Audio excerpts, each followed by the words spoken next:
खबर देते चले कि वज़ीर-ए-आज़म की ज़ेर सदारत पार्लिमानी पार्टी का इजलास ख़त्म हुआ है। वज़ीर-ए-आज़म ने अहम कौमी मामलात पर पार्लिमानी पार्टी को एतमाद में लिया। वज़ीर-ए-आज़म ने इजलास में अरकान के मसाइल भी सुने हैं। वज़ीर-ए-आज़म के अरकान को कौमी असम्बली इजलास में शिरकत की भी हिदायत की गई है। शहबाज अहमद हमारे नुमाइंदे इस वक्त हमारे साथ मौजूद हैं। शहबाज, आगाह कीजिएगा, इस मुतालिक मज़ीद क्या अपडेट्स हैं, क्या फ़ैसले, क्या बातचीत हुई है आज पार्लिमानी पार्टी के इजलास में? देखिए, आज का जो पार्लिमानी पार्टी का इजलास बुलाया गया था उसका एक बेसिक मकसद ये था कि मौजूदा जो हालात हैं उस पर वज़ीर-ए-आज़म इमरान खान ने अरकान पार्लिमान को एतमाद में लिया है। उसके साथ साथ वज़ीर-ए-आज़म इमरान खान ने अफगानिस्तान की सूरत हाल और उस पर जो पाकिस्तानी मौक़िफ़ है उसके हवाले से बताया है। खासतौर पर DSI की जो तकर्री है उस पर वज़ीर-ए-आज़म इमरान खान ने इजलास में कहा कि तमाम मामलात हल हो चुके हैं, हुकूमत और फौज में किसी किस्म की गलतफहमी नहीं है, उसकी क़यादत से ताल्लुकात मुझसे बेहतर किसी के नहीं।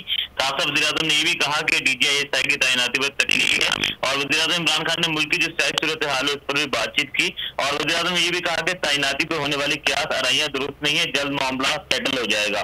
उसके साथ साथ वज़ीर-ए-आज़म ने अरकान पार्लियामेंट जो है उनके मसाइल भी सुने और वज़रा उनको हिदायत की कि वो उनके मसाइल जो है वो तरजीही बुनियादों पर हल करें। और साथ महंगाई के हवाले से कुछ अरकान ने सवाल किया तो वज़ीर-ए-आज़म ने कहा कि महंगाई की जो बड़ी वजह है वो इस वक्त पेट्रोल कीमत में इजाफा है। हम सोच रहे हैं कि सब्सिडी दें। और हेल्थ कार्ड के हवाले से वज़ीर-ए-आज़म इमरान खान ने कहा कि पंजाब में हमने ये इस दिसंबर तक तमाम अरकान को मिल जाएंगे और हमारी कोशिश है कि इसका दायरा का पूरे मुल्क तक बढ़ाया जाए। जी, बहुत शुक्रिया शहबाज अहमद।